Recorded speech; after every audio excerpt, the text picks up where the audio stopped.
اللہ رب العزت کی بنائی یہ دنیا اندھیرے اور اجالے سے عبارت ہے، لیکن درد کے اندھیروں میں بھی جو دوسروں کے لیے اجالوں کا سامان مہیا کرتے ہیں، یتیم بچوں کو آسمانوں پر کمند ڈالنے کا حوصلہ دیتے ہیں، انہی میں ایک نام الخدمت فاؤنڈیشن پاکستان ہے۔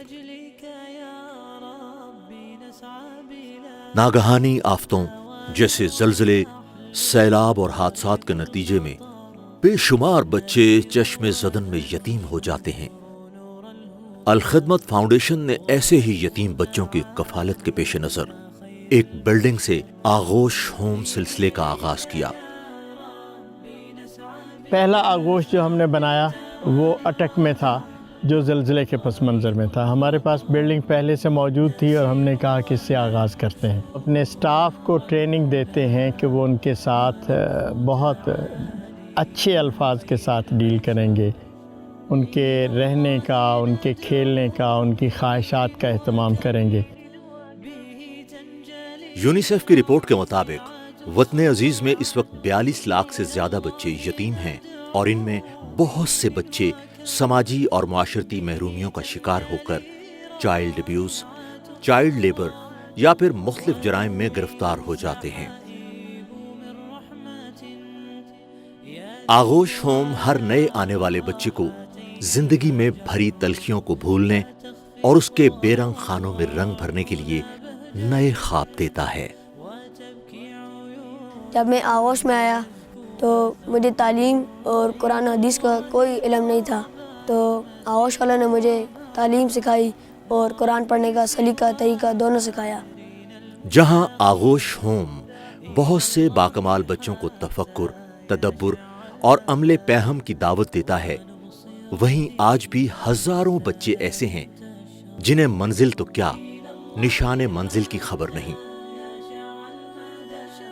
الخدمت فاؤنڈیشن کا ماننا ہے کہ یتیمی بے شک ایک سانحہ ہے، مگر اس سے بھی بڑا سانحہ یہ ہے کہ ان یتیم بچوں کو اکیلا چھوڑ دیا جائے۔ ان نونہالوں کے لیے یہ غم کسی پہاڑ سے کم نہیں، جس کے بوجھ تلے یہ دبے رہتے ہیں۔ ممی کو ذہن سے بھولنا بہت مشکل ہے۔ جب ممی یاد آئے گی تو میں سر سے کہوں گا کہ نمبر ملا ہے۔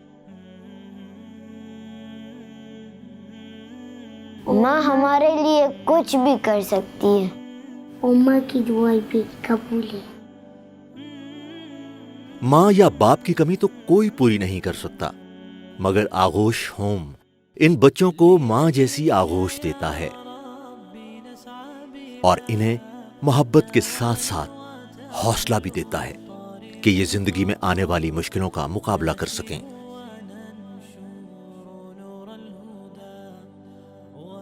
اگر آغوش ہومز کے نیٹ ورک کو دیکھا جائے تو پورے ملک میں خیر کا یہ سلسلہ جاری ہے۔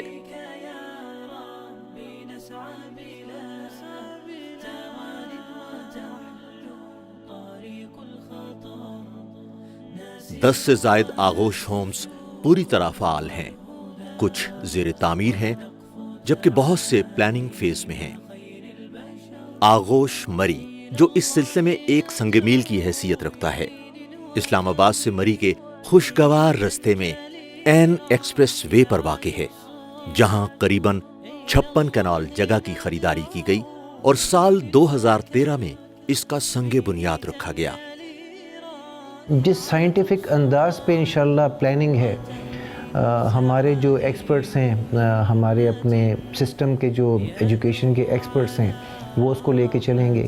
جب یہ ماشاءاللہ بالغ ہوں گے، بڑے ہوں گے اور پریکٹیکل لائف میں آئیں گے تو اللہ تعالیٰ سے بڑی امید ہے جی، بہت زبردست کلاس نکلے گی اور وہ پاکستان کا ایسٹ ہوں گے جی۔ یہ بچے یقیناً ایک نیا زمانہ اور نئے صبح و شام پیدا کریں گے، مگر بچوں کے ساتھ ساتھ اب بچیوں کے لیے بھی آغوش ہومز قائم کیے جا رہے ہیں۔ اسلام آباد میں بے سہارا اور یتیم بچیوں کے لیے ایک آغوش ہوم فعال ہو چکا ہے، جبکہ شیخو پورہ کی بلڈنگ پر تیزی سے کام جاری ہے۔